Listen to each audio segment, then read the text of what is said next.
Hi, so we are the Botlink capstone group. My name is Alex. I'm Tian. I'm Chandler. I'm Travis. So first of all, what is Botlink? Botlink is a drone software company based here in Fargo.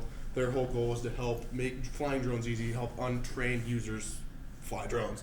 And they are paired with a hardware company called Packet Digital. They share the same building, and they're kind of the same, so they just work hand in hand. They tasked us with creating an indoor drone flight companion app. The example they gave us was so they could hand it to a law enforcement agency and say, hey, instead of training someone for 6 months, this is an easy app that will reduce training time. It's simple, easy, and portable. You can just go up and fly and use it for whatever they need it for.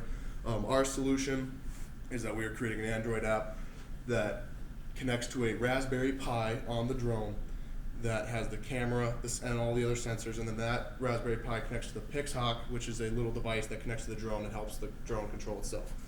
One of our stretch goals is also to integrate controllers into the application, which then we can connect through the chain. Our hardware includes a Raspberry Pi 4 with a sensor, and which will host the sensors, which is the Raspberry Pi 2 is the camera, or Raspberry Camera 2, my bad. And the LiDAR is RP LiDAR A2, which provides a little top-down mapping, which I will show in a little bit. And 2 sonar rangefinders, which helps to do with altitude. And that I'll explain a little bit as well. System components, the Raspberry Pi will host and receive data from the rangefinders. It's the main computer in the thing, and also connects to the Pixhawk and the app. The app will then receive the data from the Raspberry Pi and display the camera with a sensor overlay, which is the main easy component that the project contains. And the Pixhawk will receive the controller data from the app through the Raspberry Pi, which will then control the drone. And this is our example of our display. As you can see, the middle with the green and the red, that's the LiDAR top-down view that we will get from the LiDAR sensor. And it really helps you see, obviously, where you are in the room. And then, Chandler's in the way, but this will be the altitude sensor. And that's where the rangefinders come in. We'll have one on top of the drone, one on the bottom of the drone, and we'll use those data to make the altitude, and then obviously the camera, which will give you your video stream. Okay.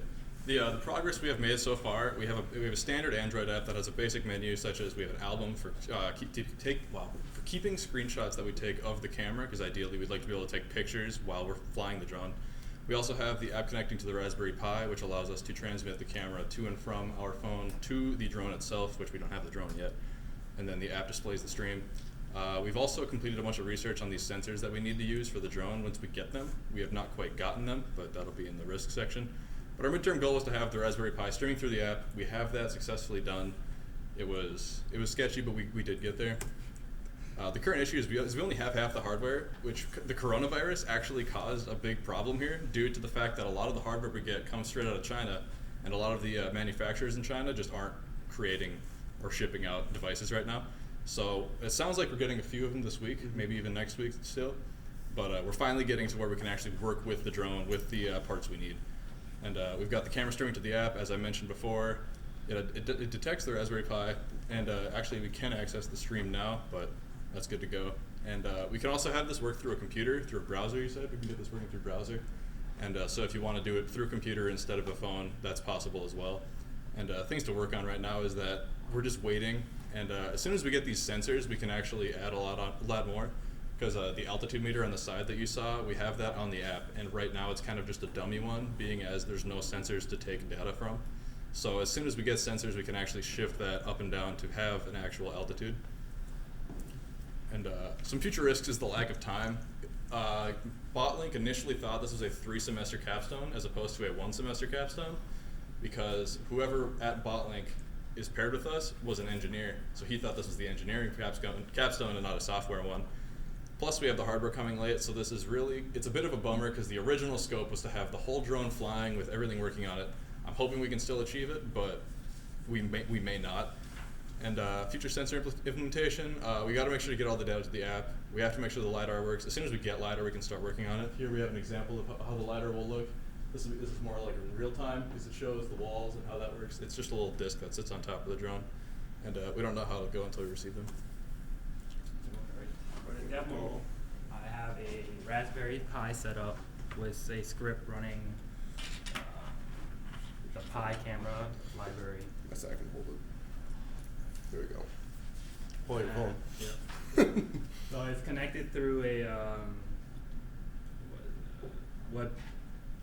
It's using the Pi IP and streaming it through the IP of the Pi, and you can connect that through any browser that you have on your computer. And then so what I did was we have the app set up, and I set it up where it would just link to that site, and it would show a video feed of coming from the Pi.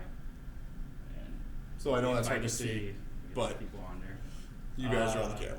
The bottom, like Chandler said, the bottom's the L2, but it should be on the side to the right. And Battery as well. the battery, I think, should be a little smaller. Yeah, I can make it smaller. It's And literally just it's just all display right now, but at least the video is working. And that was our midterm goal, so it's Yeah. nice that we have a working demo. Sweet. So our sprints, we researched Raspberry Pi, we delegated tasks, we looked at all our devices. Obviously, that was the first sprint. Our second sprint is we developed a basic app. That was pretty quick, but getting that camera functionality was actually quite a bit of work. We tried several different methods. Seems Android only has a few basic formats it can take, and Raspberry Pi can only output naturally a few different formats. So our sprint 3 is going to be complete camera, sensor, and UI integration, and then access point. So right now it's running through a router to connect to the Pi, but it's very simple, and our next step will be just creating access points. Since Raspberry 4 has integration to set up as an access point, you can connect through the IPs. It won't take any work on our Android app, just literally setting it as an Android access point. Sprint 4 is going to be our stretch goals, controller integration, on-screen Bluetooth controller. Our main step forward, let's get the next one. So where we go from here is we want to receive and connect to other sensors, implement sensors into the application, display our overlays. So one more time. We have a couple different display overlays that we can put in our top bottom left. We saw that one with the real-time display. That is probably going to be our one, but we have to do steps to get there. So obviously we just get points in a 360-degree axis. Another person for another project had a similar output like this, but we're looking towards something like this where each one would be a set distance. So we know how far approximately each point is from your drone just by a quick glance on your left. You know, it's 2 lines out. Hey, we got some room to move. 1 line out, I got to get away from that object. So here's more. We're looking for our GUIs. We have the option of putting this on the left. These are just dots, which we would like to scale. You could be like a normal ball size, and the further the object is, the smaller it is on the screen. We don't have that scaling here, but another option on top of that would be different colors. If it's further away, screen, closer, it shades to red. This would be our detector for the ultrasonic sensors. 10 feet would be our distance. Anytime it's less, this would just shrink. You'd see that red line go up, and you'd be like, hey, I have less than 10 feet below me. Yep, it should show output distance. So that's another option we have. So our next step was access point, implementing these different GUIs, and then our controller integration, we're probably just going to put on this application as just quick up, down, left, right. There is more high functioning things you can do with drones like rolls and tilt, but we're not going to implement it. But since it's supposed to be a beginner application, not somebody who's flown drones before, we can pick it up and go forward, back. It'll just self-balance itself out, done by the Pi, our mini hawks. And the drone or the controller implementation will be really hard for us with the fact that we're not getting a drone anymore because of the manufacturer trying to shut down. So it's really hard to implement controlling and testing if it works if you don't have anything that flies. Yep. So if our LiDAR is delayed another week, what we're going to do is probably create a script to bake that output into a process that we're creating to handle this GUI. Because we're supposed to build one process on the Raspberry Pi and then one on app. The app just displays it. One on the Raspberry Pi does internal calculations for controls. So if you were to go forward, it'll say you have 5 feet forward, and if you were to turn the trainer on, it'll stop your output from going forward if you have such a so-and-so distance between you and the wall. So that's a very quick function to implement, and that's where we're headed. All right. Any questions? I guess as far as testing goes, Mhm. do you really need an actual drone? Just attach something to a Well- chunk of whatever and run around with Well, it? and that's kind of for that, but yeah. If I you're mean, you can't yeah. control that, I guess. Yeah. Chandler, go left. No, left. But just to be able to see, Yeah. you know, as he gets close to a wall, For the you know, sensors, is yeah. the sensor stuff working? Yeah. Or if he moves it up and down. And that's kind of what the- that's kind of what we're planning on. It's just more the controller part of it. You can't control if it actually moves the drone or not. If we don't have a drone. Yep, so the controller would actually have to wait for the drone, but this GUI we can implement now, as long as we get that LiDAR sensor. That'd be the main goal. So originally, when they talked about this, they were talking about things like flying it outside, like on a construction Yeah. site and Yeah. not running into a crane. And Yeah. It seems like this would, It's Yeah, Indoor. this is this Take is care of all the same indoor. problem. We never had anything with them outdoor. That's what you guys thought it was, but what they were, it's all indoor and trying to move it in. Because the main functionality they want to do with it is for like early learning police officers, because they want to use it as like a surveillance drone within buildings. Yep. And the main reason they want the super easy to understand GUI is so that way someone who picks it up in a high stress situation isn't reading a bunch of numbers trying to figure everything out. It's like, all right, this line, if it's up here, it's bad. If it's in the middle, it's good, and something like that. Just to keep it simple. Just to reduce the amount of training that they have to do, because I guess right now it's just hundreds of hours to train just to operate a drone so they don't destroy it.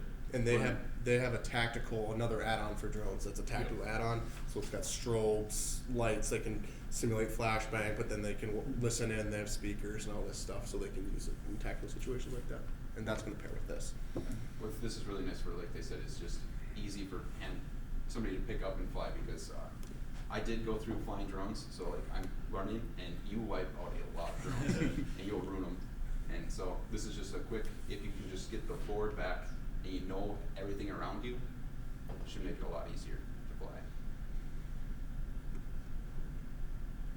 Any other questions? Okay. Thank you. Thank you.